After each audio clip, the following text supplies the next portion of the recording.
count yourself lucky that you haven't been in the situation that Sính has been in. She wrote her thesis and studied in the midst of a war. So, born in September 5th, 1933, in the Quoc village in the Thulium district of Hanoi, Sính was the daughter of a cloth merchant, and we don't know too much about her childhood, so I can only speculate about what led her into math. It might have been at the behest of family, but either way, she finished her first bachelor's in 1951, and that was in both English and French, so pretty impressive. After this, she went to France to the University of Toulouse to finish her second bachelor's. The French had to be fancy and call it a baccalaureate. I don't know. This one was actually in mathematics, so she had 3 degrees. Great.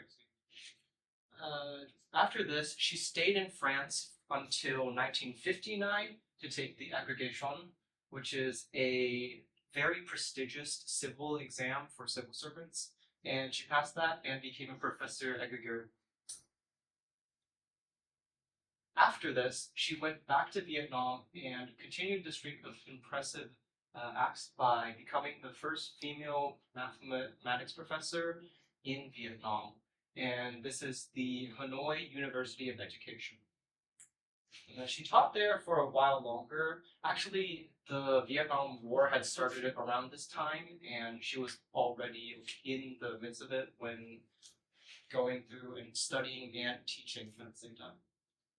So, there's this guy, Alexandre Cottendieck, who was a French mathematician and one of the leading figures in the development of algebraic geometry, which should not be confused with geometric algebra, because mathematicians are great at naming things.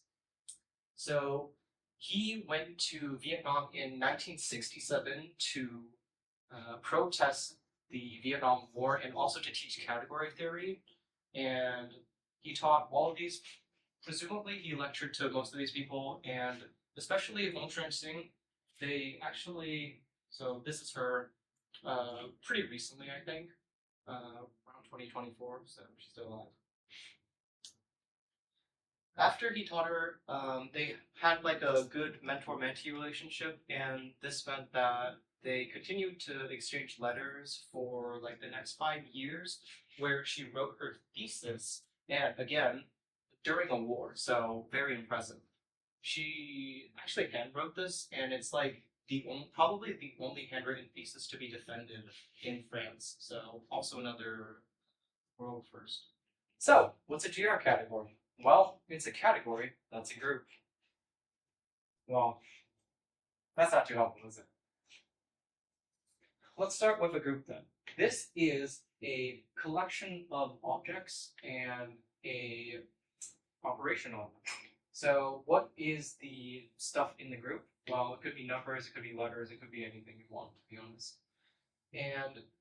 But the important part is the operation, which must have certain properties. First one is, if you took any 2 elements in G, then the product of them has to be equal to Z, which is also in G, so it's closed. Another thing is that X cross Another thing is that X times YZ W,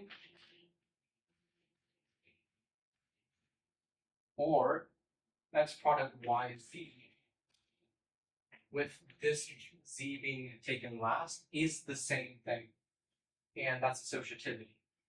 Third thing is that there exists some element in G's, let's call it the unit or I or E, such that X times E equals E times X equals X. So this thing is like a no operation. It doesn't do anything.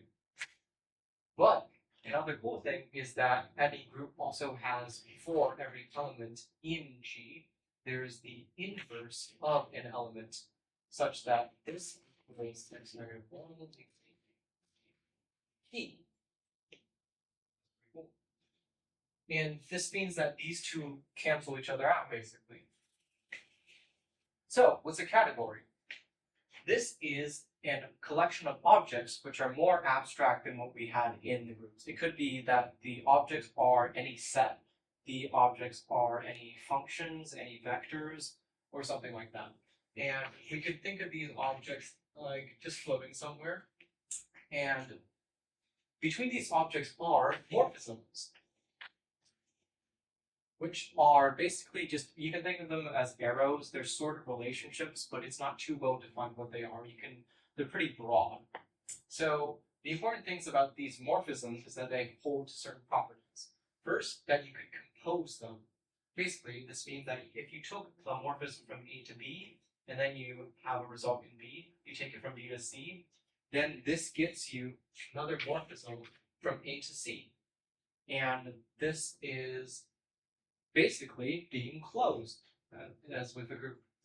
Another important thing is that for every element in the morphism, there's a morphism from that object to itself. This is the identity morphism. And for every element, you can compose it with that other morphism from this to there, or compose this morphism with this identity morphism, and that gets you this morphism by itself, which is sort of similar to the identity in a group, but it's unique for each object in the category, so that's different.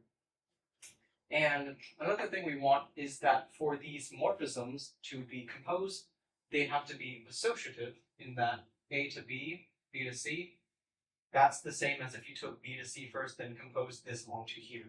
So that's associativity.